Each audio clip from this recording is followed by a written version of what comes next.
आदर, अभिनंदन, आभार। 2 महीने, 11 हादसे और 21 मौतें। मगर रेल मंत्री को ये दुर्घटनाएं छोटी छोटी दिखाई दे रही है। वो अपनी जिम्मेदारी लेने को तैयार ही नहीं है। और अगर उनसे रेल मंत्री कहा जाता है, रेल नहीं रील, तो वो चिढ़ जाती है। आज संसद में भारतीय जनता पार्टी का एक सांसद अपनी जिम्मेदारी से बचता हुआ दिखाई दिया और गोदी मीडिया उनसे सवाल नहीं कर रहा है। गोदी मीडिया क्या कर रहा है, मैं बताती हूँ। राहुल गांधी अपनी बहन प्रियंका गांधी वाड्रा के साथ वायनाड पहुंचते हैं। वहां पे लैंडस्लाइड में 200 से ज्यादा लोगों की मृत्यु हो जाती है। राहुल गांधी पहुंचते हैं, लेकिन एक दिन देरी से पहुंचते हैं। मैं भूली नहीं हूं, भाजपा का एक सांसद तेजस्वी सूर्या कहता है, उसी बात का अनुसरण करते हैं गोदी मीडिया के तमाम एंकर्स कि राहुल गांधी क्यों नहीं पहुंचे, जबकि भारतीय जनता पार्टी के सांसद वहां पहले ही जमीन पे पहुंच चुके हैं। राहुल गांधी क्यों नहीं गए? राहुल गांधी वायनाड पहुंचते हैं और वहां का मुआयना करते हैं। मगर सबसे बड़ी बात, राहुल गांधी वहां के सांसद हैं, वहां सरकार नहीं चला रहे, मगर उनकी जिम्मेदारी ली जा रही है और लेनी भी चाहिए, क्योंकि वहां से वो दूसरी बार सांसद बने हैं। उनके साथ पहुंचती है प्रियंका गांधी। प्रियंका गांधी वायनाड से इस बार अपनी किस्मत आजमाने वाली है। मैं एक सवाल करना चाहती हूँ आपसे। राहुल गांधी एक दिन की देरी से पहुंचते हैं तो गोदी मीडिया टूल किट के अंतर्गत उन पर निशाना साधता है, मगर रेल मंत्री का क्या, जो रेल दुर्घटनाओं को छोटी छोटी दुर्घटनाएं बता रहे हैं।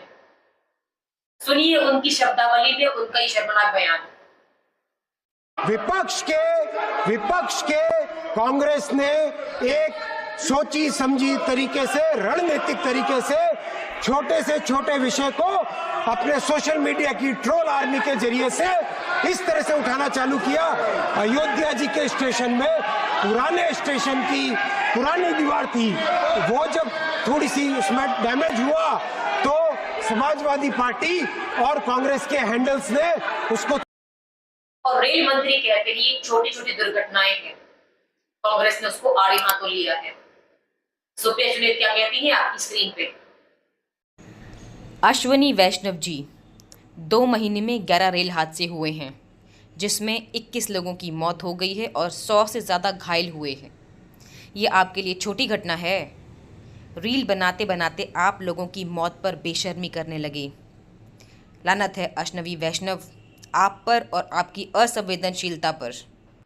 दिलचस्प बात तो यह है कि जब अश्वनी वैष्णव तमाम बातें कर रहे थे तो अध्यक्ष ओम बिरला के चेहरे पर एक स्माइल थी।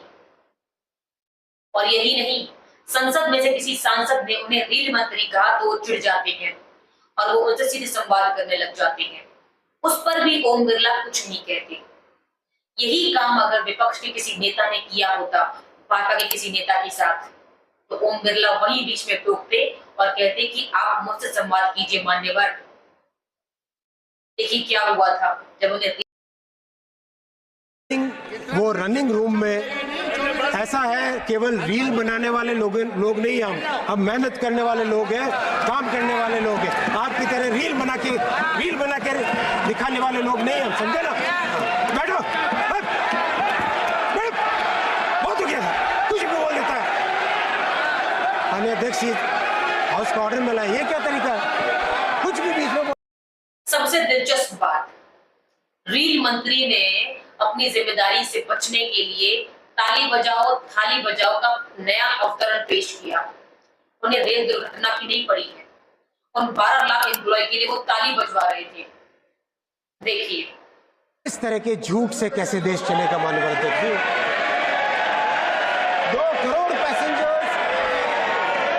2 करोड़ पैसेंजर्स डेली यात्रा करते हैं, क्या उनके मन में ये भय भरना चाहते हैं? अध्यक्ष जी, मैं आपके समक्ष 12 लाख रेलवे एम्प्लॉई जो दिन रात मेहनत करते हैं, मैं रिक्वेस्ट करूंगा आप सब ताली बजा के पेट के उनका दम दिखाएं, उनको हिम्मत बढ़ाएं। पूरा देश,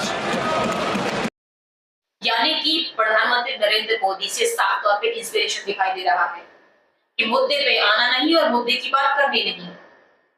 सबसे बड़ी बात, 58 साल के इतिहास पे दोष पड़ा जा रहा है कि उन्होंने रेलवे सुरक्षा पे ध्यान नहीं दिया।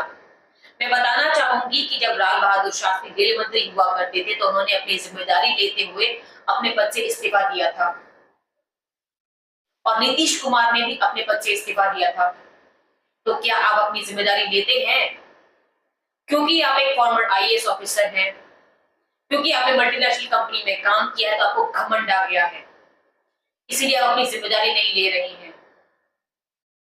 सुनिए कांग्रेस के 58 साल पे किस तरह से दोष बढ़ाया जा रहा है।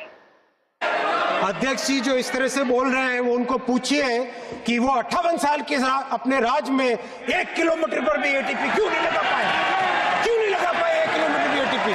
आज ये प्रश्न पूछने की हिम्मत करते हैं।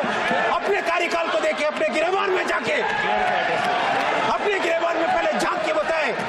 इसी हाउस में ममता जी जब रेलवे मिनिस्टर थी वो अपने एक्सीडेंट के नंबर बताती थी 0.24 से 0.19 पे होने पर कितनी तालियां बजाते थे।